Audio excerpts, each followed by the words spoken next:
우리에게 주신 하나님 말씀을 함께 우리 나누도록 하겠습니다. 하나님 말씀은 고린도후서 12장 7절에서 10절까지 말씀입니다.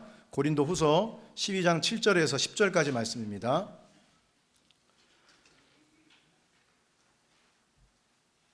말씀을 한 절씩 교독하시고 마지막 절은 같이 합독하도록 하겠습니다. 제가 먼저 봉독합니다. 여러 계시를 받은 것이 지극히 크므로 너무 자만하지 않게 하시려고 내 육체의 가시 곧 사단의 사자를 주셨으니 이는 나를 쳐서 너무 자만하지 않게 하려 하심이라.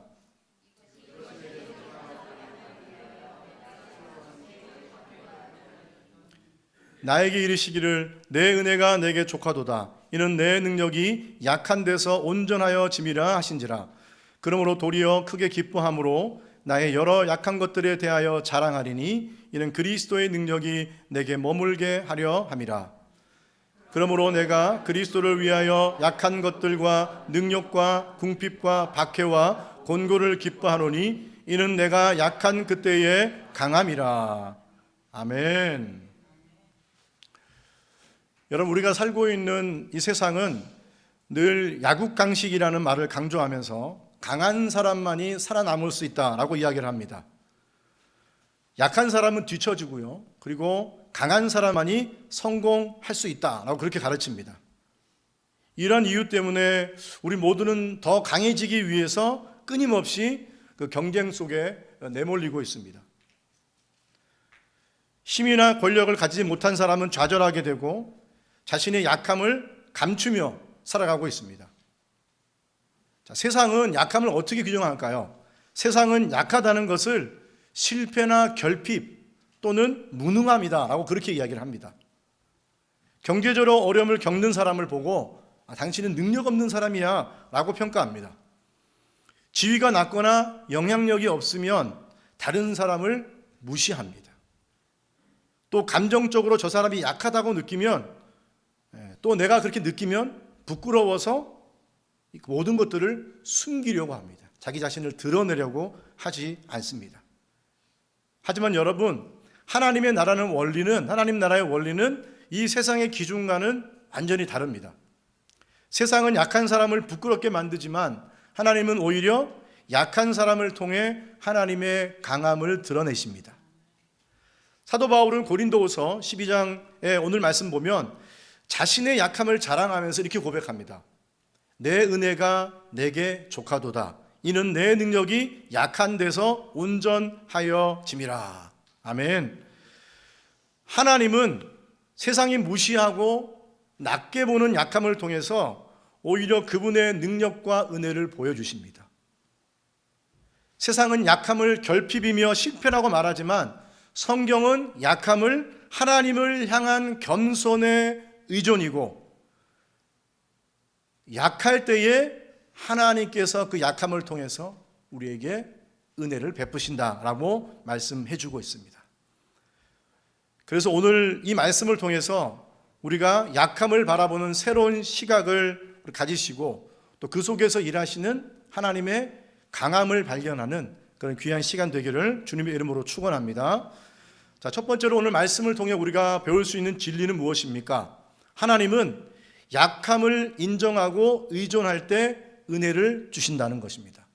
약함을 인정하고 하나님을 의존할 때 은혜를 주신다는 것입니다. 자, 9절 말씀을 우리 다 함께 다시 한번 읽어보겠습니다. 시작. 나에게 이르시기를 내 은혜가 내게 족하도다. 이는 내 능력이 약한 데서 온전하여 짐이라 하신지라. 그러므로 도리어 크게 기뻐함으로 나의 여러 약한 것들에 대하여 자랑하리니 이는 그리스도의 능력이 내게 머물게 하려 함이라. 아멘. 바울이 9절에서 뭐라고 말씀하고 있습니까? 나의 여러 약한 것들에 대하여 자랑한다라고 그렇게 말씀을 하고 있습니다. 바울은 왜 약한 것들을 자랑할까요? 아까 말씀을 드렸지만 약한 것은 자랑거리가 아닙니다. 그런데 바울이 약한 것을 자랑하는 이유는 성경적인 약함의 정의가 세상의 정의와는 다르기 때문입니다. 다시 한번 말씀을 드리면 많은 사람들은 약함을 인정하면 자신의 가치를 낮추는 것이다 라고 그렇게 생각합니다. 또 공동체 안에서 내가 약점을 인정하면 그 약점으로 인해서 비난을 받거나 또는 가십의 대상이 될까 두려워합니다. 경쟁이 심한 환경에서 내가 약점을 보이면 기회를 잃어버리거나 다른 사람들한테 공동체에게 불이익을 당할 수 있다라고 그런 불안한 마음이 우리 마음 가운데 가지고 있다는 것입니다. 그러니까 어떻게 보면 우리는 유전적으로 자신의 약함을 인정하지 않으려고 합니다. 숨기려고 합니다. 자, 그런데 성경은 약함이 바로 우리의 정체성이라는 거예요. 약함이 바로 우리라는 것입니다. 여러분, 우리는 예수 그리스도를 믿고 구원받았습니다. 아멘이시죠? 근데 구원받은 이후에도 여전히 우리는 죄에 넘어지고 실패할 수 있다라고 성경은 말씀하고 있어요. 우리가 이 땅에서 이 육신을 입고 있을 동안, 썩어진 몸을 입고 있을 동안에는 우리가 죄를 지을 수밖에 없는 연약한 존재라는 것을 말씀하고 있어요. 바울은 이 몸을 가리켜서 죽을 몸이다 또는 죄의 몸이다 라고 이렇게 이야기를 하고 있습니다. 분명한 것은 우리 구원받은 성도들은 완전히 죄로부터 구원받았습니다. 믿으십니까? 그러니까 죄는 다시 우리의 영혼을 파멸시키지 못합니다. 그리고 우리의 구원과 우리의 궁극적인 운명에 있어서는 아무런 영향을 미치지 못합니다. 그러나 이 땅에 우리가 살아가는 동안 성도들은 그 죄의 영향으로 인해서 완전히 자유롭지 못한 몸을 입고 살아가는 거예요. 그러니까 육신을 입은 동안에는 우리의 힘으로는 우리가 선을 행할 수 있는 능력이 없다는 것입니다. 그렇기 때문에 성경의 약함의 정의는 우리 자신의 무능함과 연약함을 인정하는 것입니다. 그리고 하나님을 전적으로 의존하는 것입니다. 이것이 바로 성경이 말하는 약함의 정의입니다. 대부분의 많은 사람들은 하나님을 의존한다, 내 약함을 인정한다라고 말하면 사실 이것도 부정합니다. 나는 내가 생각하기에 도덕적으로 스스로 괜찮다라고 생각을 합니다. 다른 사람들과 비교해 보면 나는 그래도 저 사람보다는, 또 내가 알고 있는 저분보다는 나는 그래도 도덕적으로 윤리적으로 착하고 괜찮은 사람이다 라고 생각합니다. 여기 계신 분들 중에 대부분은요, 윤리적인 기준으로 비춰볼 때에 내 자신을 다른 사람의 밑에, 평균적인 밑으로 두는 것을 사실은 좋아하지 않습니다. 인정하지 않는 거죠. 근데 여러분 아십니까? 우리가 하나님 앞에 내 연약함과 부족함을 인정하지 않을 때 가장 큰 문제는 하나님의 은혜가 은혜로 다가오지 않는다는 거예요. 여러분, 복음은 기쁜 소식입니다. 근데 이 기쁜 소식, 예수님께서 나를 구원해 주셨다는 이 기쁜 소식을 듣기 전에 우리는 한 가지 더 다른 소식을 들어야 돼요. 그 무슨 소식이십니까? 무슨 소식입니까? 나쁜 소식이에요. 나쁜 소식. 죄에 대한 거예요. 이걸 알아야지만 우리가 죄인이고 예수 그리스도의 은혜로 구원받지만 우리가 여전히 죄를 지을 수밖에 없는 연약한 사람이라는 것을 깨닫게 되면 하나님을 날마다 의지하지 않을 수 없다는 거예요. 하나님의 은혜에 감사하지 않을 수 없다는 것입니다. 그러나 만약 내 연약함과 부족함을 깨닫지 못하면 나는 의롭기 때문에 하나님의 도우심이 필요 없는 거예요. 저는 하나님의 도우심 필요 없어요. 그리고 내 죄를 위해 죽으신 예수님의 십자가도 나는 필요 없어요. 왜? 나는 의로우니까, 나는 착하니까 필요 없어요. 내가 스스로 강하다고 생각할 때 우리는 모든 능력의 궁극적인 근원 대신 하나님께로 달려가서 그분에게 도움을 요청하지 않는다는 거예요. 이게 바로 아주 심각한 문제라는 것입니다. 이건요, 어떻게 보면 우리 삶의 아주 심각한 재앙입니다. 재앙. 하나님의 은혜 앞에 나가지 못하는 것, 하나님의 은혜를 깨닫지 못하는 것, 재앙이죠. 여러분, 누가복음 18장에 보면 바리새인과 세리의 비유가 등장합니다. 여러분 잘 아시는 비유입니다. 근데 이 비유를 소개하면서 누가는 9절 말씀에 이렇게 기록하고 있습니다. 제가 읽겠습니다. 또 자기를 의롭다고 믿고 다른 사람을 멸시하는 자들에게 이 비유로 말씀하시되. 잘 들어보세요. 나를 의롭다고 믿고 내가 의롭기 때문에 다른 사람들은 나보다 못해 라고 생각하는 사람들에게 주시는 비유를 하는 거예요. 자, 바리새인이 있습니다. 바리새인이요, 하나님 앞에 기도하죠. 모든 사람들이 보는 광장 앞에서 두 손을 높이 들고 크게 기도합니다. 하나님, 저는 다른 사람, 저 사기꾼, 저 죄인, 가늠하는 저 자와 같지 않고 저 세리와 같지 않음에 하나님 감사합니다. 저는 일주일에 2번씩 금식하며 모든 수입의 11조를 바칩니다. 자기 의로움을 만천 앞에 드러내고 있습니다. 다른 한편은 세리가 있습니다. 그는 성전에서 멀리 서서 얼굴을 땅에 묻고 가슴을 치며 기도하죠. 하나님이여, 나를 불쌍히 여겨 주시옵소서. 나는 죄인입니다. 이렇게 기도합니다. 이 비유가 끝난 다음에 14절 말씀을 우리가 다시 한번 잘 봐야 됩니다. 14절 말씀 다 함께 읽겠습니다. 시작. 내가 너에게 이르노니 이에 저 바리새인이 아니고 이 사람이 의롭다 하심을 받고 그 집으로 내려갔느니라. 무릇 자기를 높이는 자는 낮아지고 자기를 낮추는 자는 높아지리라 하시니라. 아멘. 여러분 잘 보십시오. 누가 하나님 앞에서 의롭다함을 받았다고요? 바리새인이요? 아닙니다. 누가? 세리. 하나님 앞에서 자신의 연약함을, 자신의 죄를 고백한 세리가 하나님 앞에 의롭다함을 받았다는 것입니다. 여러분, 그러므로 우리가 하나님 앞에 나올 때에 내 죄를 깨닫고 자신의 연약함을 고백하면서 하나님, 저를 불쌍히 여겨 주시옵소서, 이렇게 하나님의 긍휼을 구하는 사람이 하나님의 깊은 은혜를 경험하게 됩니다. 이렇게 약함은요, 바로 하나님의 은혜를 경험하는 통로가 된다는 것입니다. 앤드류 머레이 목사님은 겸손이라는 책에서 이렇게 말하고 있습니다. 하나님의 은혜는 우리가 얼마나 약한지를 깨달을 때 비로소 온전히 임한다. 하나님의 은혜를 깊이 깨닫는 것은요, 우리의 약함을 깨달을 때입니다. 자, 여러분과 찬양의 가사를 함께 나누기 원합니다. 이 찬양의 고백이 저는 저와 여러분의 고백이 되기를 소원합니다. 이렇게 찬양의 가사가 되어 있습니다. 나는 아무것도 아닙니다. 주님의 사랑이 없으면. 나는 아무것도 모릅니다. 주님의 지혜가 없으면. 나는 아무것도 못합니다. 주님의 능력이 없으면. 나는 한순간도 못 삽니다. 주님의 생명이 없으면. 이 고백이 여러분의 고백이 되기를 주님의 이름으로 축원합니다. 두 번째, 오늘 우리에게 주시는 말씀을 통해 주는 진리는 무엇입니까? 하나님은 우리를 낮추시기 위해 우리를 약하게 하신다는 것입니다. 하나님은 우리를 낮추시기 위해 우리를 약하게 하신다는 거죠. 자, 7절 말씀을 함께 읽어보겠습니다. 시작.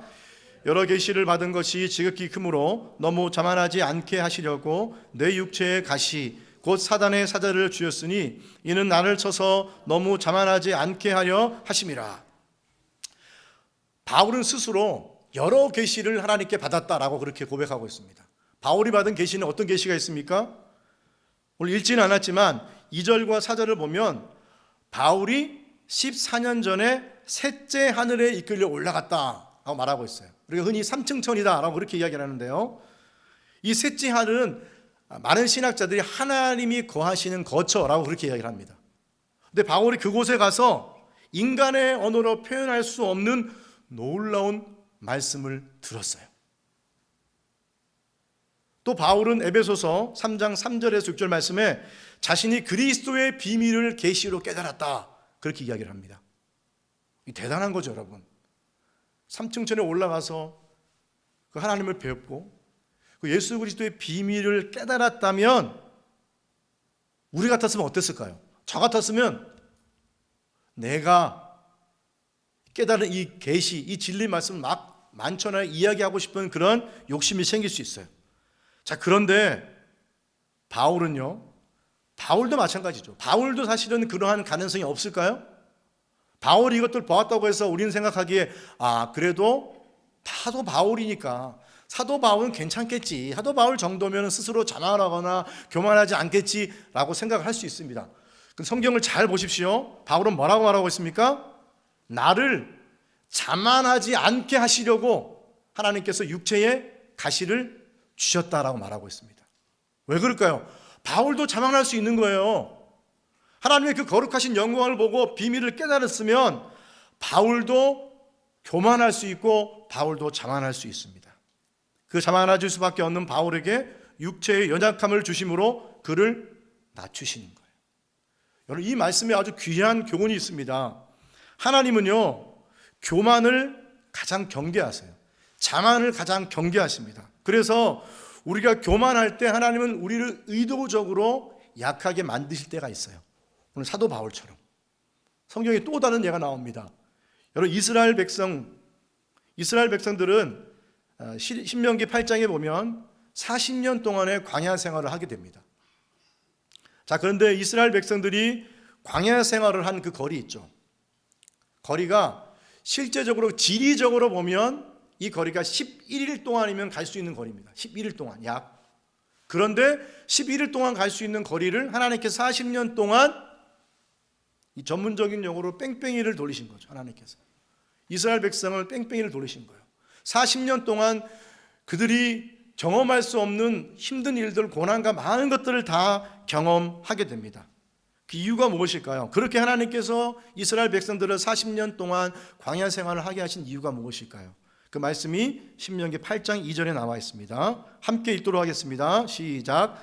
내 하나님 여호와께서 이 40년 동안에 내게 광야길을 걷게 하신 것을 기억하라. 이는 너를 낮추시며 너를 시험하사 내 마음이 어떠한지 그 명령을 지키는지 지키지 않는지 알게 하려 하심이라. 하나님께서 이스라엘 백성들을 낮추시기 위해서 40년 동안 광야 생활을 하게 하신 거예요. 그들의 마음이 어떠한지, 하나님 말씀을 잘 순종하는지 순종하지 아니하시는지 시험을 하신 것이죠. 낮추게 하신 겁니다. 제가 코로나가 한창인 2020년에 이전에 사역하던 교회를 그만두게 되었습니다. 저는 개인적으로 제가 목회적인 계획을 세우고 있었을 때 한 45세 정도가 되면은 내가 담임 목회를 해야 되지 않을까라고 생각을 했었어요. 이렇게 계획을 짜고 있었습니다.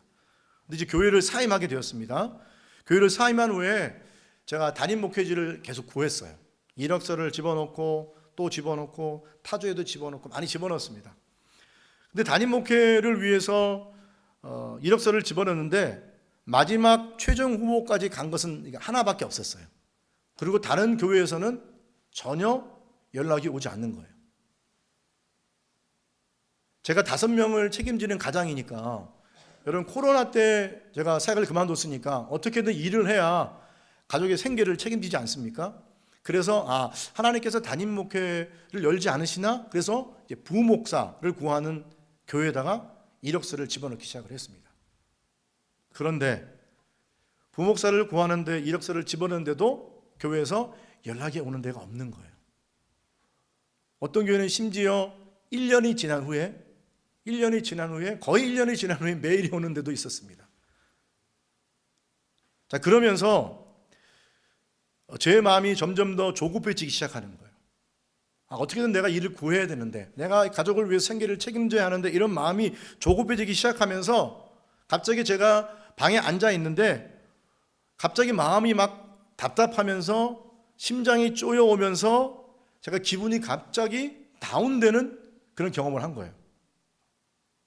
이게 무슨 마음이지? 내가 왜 이렇지? 제가 한 번도 경험해 보지 못한 그런 마음이었어요. 갑자기 마음이 훅 무너져 내리는 거예요. 내가 이러면 안 되겠다 라고 생각하면서 계속 마음을 관리하는, 그런 기도하면서 말씀 보면서 지속적으로 이 관리하는 것들을 힘썼습니다. 근데 계속적으로 청빙 광고를 보는데 안 되는 거예요. 그러면서 제가 문득 이런 생각을 하게 됐습니다. 하나님이 원하시는 시간하고 내가 원하시는 시간이 혹시 다른가? 하나님이 나에게 혹시 다른 뜻을 가지고 계신가? 하나님이 나를 지금 이 일을 하지 못하도록 스탑하게 하시는 건가? 이런 생각이 들었습니다. 그러면서 내가 무엇을 했습니까? 그러면 좋다. 만약 아니라면 내가 하나님의 원하시는 것을 한번 따라가 보자 하면서 모든 청빙하는 것들을 다 스탑했습니다. 아무것도 하지 않았어요. 그냥 하나님이 나를 이끄시는 대로, 제가 하나님이 이끄신 대로 한번 가보겠습니다. 하나님이 따라가라면 제가 따라가겠습니다 라고 하면서 나의 힘과 노력이 아니라 하나님의 파도에 제 몸을 맡기기 시작했습니다. 근데 희한한 일이 생기기 시작했어요. 제가 하나님이 움직이신 그 파도에 몸을 맡기니까 제 마음이 너무나 편해지는 거예요. 제 마음 가운데 그때부터 평안이 찾아오기 시작했어요. 그 일 이후에 어떤 일이 벌어졌냐면 제가 사역의 길이 열려지고 김미재 목사님을 다시 만나게 되고 그리고 이 자리에 제가 서게 된 것입니다. 이것들을 통해 우리가 무엇을 알 수 있습니까, 여러분? 하나님께서는요, 우리의 교만을 위해 낮추실 때, 그리고 우리를 약하게 하실 때가 분명히 있다는 거예요. 중요한 것은 그렇게 낮추실 때 여러분들 그 하나님 낮추심을 경험해야 하고 분별해야 할 줄 알아야 됩니다. 때로는요, 우리의 길이 막혀요. 내가 뭘 일을 하는데 하는 일마다 다 막히는 거예요. 안 되는 거예요. 하나님 왜 이럴까요? 때로는 내가 정말 친했던 사람과의 관계가 틀어지는 일도 생길 수 있어요. 그리고 내가 건강했는데 갑자기 내 몸이 약해져서 육체적으로 아픔을 경험하게 하실 수 있습니다. 우리를 연약하게 하시는 거죠. 우리를 낮추시는 거죠. 그걸 통해서 하나님은 우리에게 뭘 원하십니까? 내가 스스로 내 능력과 내 힘으로 내가 모든 것을 할 수 있다라고 자만하지는 않았는지, 교만하지는 않았는지 하나님이 나를 돌아보게 하시는 것입니다. 그럴 때 우리는 어떻게 해야 됩니까? 역대하 7장 14절에는 이렇게 기록하고 있습니다. 같이 읽겠습니다. 내 이름으로 일컫는 내 백성이 그들의 악한 길에서 떠나 스스로 낮추고 기도하여 내 얼굴을 찾으면 내가 하늘에서 듣고 그들의 죄를 사하고 그들의 땅을 고칠지라. 아멘. 하나님은 우리에게 은혜를 주시는 분이세요. 우리를 약하게 하실 때도 있지만, 우리를 낮추실 때도 있지만, 그때 우리를 돌아보고 하나님, 제가 교만했군요. 제가 너무 자만했습니다. 하나님 용서해 주세요. 저를 다시 일으켜 주세요. 라고 고백하며 회개하며 나갈 때에 다시 낮춰진 우리들을 하나님이 우리를 높여 주신다는 것입니다. 바로 이것이 우리가 낮아질 때 하나님을 찾아야 할 이유라는 것입니다. 마지막 세 번째입니다. 우리가 하나님 앞에 약함을 고백할 때 하나님은 비로소 우리를 강하게 하신다는 것입니다. 구절 말씀을 잘 보면 구절 말씀 중반절에 이런 말씀이 있습니다. 하반절이죠. 이는 그리스도의 능력이 내게 머물게 하려 함이라. 그리스도의 능력이 내게 머물게 하려 함이라. 자, 여러분 이 말씀을 딱 읽으면 어떤 느낌이 드시나요? 금방 그리스도의 능력이 내게 머문다는 것이 어떤 것인지 가슴으로 잘 와닿습니까? 저는 솔직히 잘 와닿지 않았어요. 그리스도의 능력이 머문다는 게 어떤 의미일까 궁금해가지고 원어를 제가 살펴보기 시작했습니다. 이게 무슨 의미일까? 살펴보니까 머물게 한다라는 이 동사가 한 군데 더 쓰여진 데가 있었습니다. 또 어디냐면 말씀이 육신이 되어 우리 가운데 거하심에 아는 그 말씀, 요한복음에 나온 말씀이죠. 그 말씀에서 말씀이 육신이 되어 거하심에 아는 단어와 여기서 그리스도의 능력이 내게 머물다 하는 동사는 같은 뜻이에요. 똑같아요. 어떤 뜻이냐? 장막을 치다, 거처를 정하다, 그런 얘기입니다. 예수님을 우리가 믿으면 예수님께서 우리 안에 들어오시는데 그냥 들어오시는 것이 아니라 우리 안에 아예 텐트를 치고 영원히 우리와 함께 하신다는 그런 뜻입니다. 그게 머물다 또는 거처를 정하다라는 뜻이에요. 그런데 오늘 여기 나와 있는 머물게 하다라는 동사는요, 하나가 더 있더라고요. 뭐가 있느냐? 그 동사 앞에 전치사가 하나 더 붙었어요. 어떤 전치사? 위에 머물다, 위에 머물다라는 뜻이에요. 자, 이것을 종합해 보면 이게 무슨 뜻이냐면 그리스도의 능력이 나를 둘러싸고 있다, 그리스도의 능력이 나를 감싸고 있다라는 그런 뜻입니다. 그리스도의 능력이 바울의 삶을 덮고 보호하되 그냥 하는 것이 아니라 지속적으로 끊임없이 하나님의 임재와 보호를 해 주시겠다는 그런 의미예요. 어떨 때? 우리가 약함을 고백할 때. 마치 구약에서 이스라엘 백성들 가운데에 그 성막 가운데 하나님의 임재가 임하셨던 것처럼 신약에서는 그리스도의 능력이 우리 개인의 삶 가운데 임재하신다, 드러내 주신다, 우리를 감싸 주신다, 그 말씀을 우리에게 하고 있습니다. 다시 한번 말씀을 드립니다, 여러분. 내가 약하다고 인정할 때, 내가 죄인이라고 고백할 때에 그리스도의 능력이, 성령의 능력이 나를 덮고 보호하며 지속적으로 나의 삶을 감싸 주신다라고 말씀하고 있습니다. 여러분 믿으십니까? 이만큼 큰 은혜가 어디 있습니까, 여러분? 이것이 바로 우리의 강함이라는 거예요. 약할 때 우리를 강하게 하시는, 우리를 싸매서 둘러싸서 그리스도의 능력이 함께할 때에 우리는 결국은 강하게 된다는 것입니다. 그리고 구약 성경을 보면 사사 중에 기드온이라는 인물이 있습니다. 이 기드온은요, 하나님께서 사사로 부름받았을 시대는 미디안이 이스라엘을 다스리던 그런 시대였어요. 침략해가지고 이스라엘 다스리는 시대입니다. 이스라엘 자손이 이제 미디안으로부터 구원해낼 선지자들을 하나님께 구했죠. 하나님, 우리에게 선지자를 보내주시옵소서. 근데 그때 하나님께서 기드온을 선택하신 거예요. 근데 기드온은요, 우리가 알고 있는 용맹한 그런 용사가 아닙니다. 아주 겁이 많은 그런 사람이에요. 자신이 고백할 때에 나는 너무 약하고 우리 가문도 너무 미약하기 때문에 하나님, 저는 하나님의 부르심 합당하지 않아요. 하나님의 부르심을 거부한 그런 인물이에요.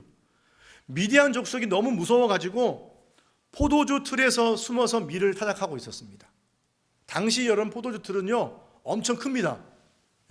물론 우리가 같은 작은 한 수영장 사이즈라고 보시면 돼요. 거기 안에서 깊이 들어간 그곳에서 밟아가지고 이 포도주를 짜는 거죠. 그러니까 그 안에 들어가면 잘 보이지 않아요. 그러니까 기드온이 그 안에 들어가서 숨어서 그 일을 하고 있었습니다. 그럴 때 하나님이 부르신 거죠. 근데 불렀는데 사사기 6장 15절에 기드온이 이렇게 고백합니다. 제가 읽어드리겠습니다. 그러나 기드온이 그에게 대답하되, 오 주여, 내가 무엇으로 이스라엘을 구원하리이까? 보소서, 나의 집은 므낫세 중에 극히 약하고 나는 내 아버지 집에서 가장 작으니이다. 한마디로 말하면 하나님, 저는 약합니다. 저는 그 일을 감당할 수 있는 조건이 되지 않습니다 라고 하나님께 고백을 합니다. 근데 물론 나중에는 자기 약함을 고백하고 하나님의 부르심을 받게 돼요. 근데 하나님의 부르심을 받게 되고 자기 약함을 인정할 때에 성경은 뭐라고 하냐면 기드온에게 하나님의 영이 임하니, 하나님의 영이 임했다 그랬어요. 여러분, 12사도는 어떻습니까? 예수님의 제자 아닌 12제자들은요 사실은 모두가 이런 말 하면은 12제자에게 죄송하지만 별 볼 일 없는 분들이 있었어요. 대부분은 어부였어요. 세리도 있었습니다. 그리고 어떤 분들은 어디 출신이야? 라고 뚜렷하게 내세울 만한 그런 것들이 없는 분이셨어요. 다시 말하면 예수님은 의도적으로 당시 사회에서 지위가 높지 않은 약한 자들을 다 제자로 부르신 거예요. 왜 그러셨을까요? 왜 예수님은 사회적으로 인정받지 못하는 약자들을 제자로 부르셨을까요? 그 목적은 분명합니다. 하나님 말씀하시는 거죠. 약해도 괜찮다. 못 배워도 괜찮다. 사회적인 지위가 없어도 괜찮다. 훌륭한 가문이 아니어도 괜찮다. 그냥 너의 약함을 인정하고 순종하면 내가 너의 입술이 되고, 내가 너의 지혜가 되고, 내가 너의 힘이 되고, 내가 너의 아버지가 되어 주겠다 라고 하나님이 약속해 주시기 때문이에요. 그래서 의도적으로 약한 자들을 하나님께서 부르셨습니다. 설교의 황태자이신 찰스 스펄전 목사님은 우리의 약함에 대해서 다시 한번 이렇게 말씀하고 있습니다. 당신의 약함이 곧 당신의 자격이다. 약하기 때문에 하나님의 능력이 당신 안에서 더 온전해질 수 있다. 약함이 우리의 자격입니다. 많은 것이 우리 자격이 아니라 약할 때에 하나님께 순종하고, 약할 때에 하나님을 의지하고, 약할 때에 하나님 앞에 나아갈 수 있기 때문입니다. 고린도전서 1장 27절 29절 말씀을 함께 읽고 우리 말씀을 마무리하도록 하겠습니다. 1장 27절 29절 말씀 함께 읽겠습니다. 시작. 그러나 하나님께서 세상에 미련한 것들을 택하사 지혜 있는 자들을 부끄럽게 하려 하시고, 세상에 약한 것들을 택하사 강한 것들을 부끄럽게 하려 하시며, 하나님께서 세상에 천한 것들과 멸시받는 것들과 없는 것들을 택하사 있는 것들을 폐하려 하시나니, 이는 아무 육체도 하나님 앞에서 자랑하지 못하게 하려 하심이라. 아멘. 사랑하는 형도 여러분, 하나님은요 세상에 미련한 자들을 선택하십니다. 그리고 지혜 있는 자들을 부끄럽게 하십니다. 세상에 약한 자들을 택하십니다. 그리고 강한 자들을 부끄럽게 하십니다. 천한 자들을 택하시고 멸시받는 자들을 택하시고 없는 자들을 택하셔서 있는 자들을 폐하십니다. 그 하나님의 부르심, 그 하나님의 선택하심 앞에 순종하며 나아갈 수 있는 여러분 되시기를 주님의 이름으로 축원합니다. 하나님 앞에서 약함을 인정하십시오.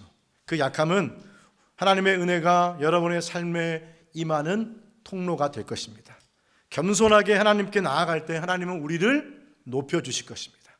그리고 우리의 약함을 인정할 때에 그리스도의 능력이, 성령의 능력이 나를 덮는 강력한 임재를 경험하게 될 것입니다.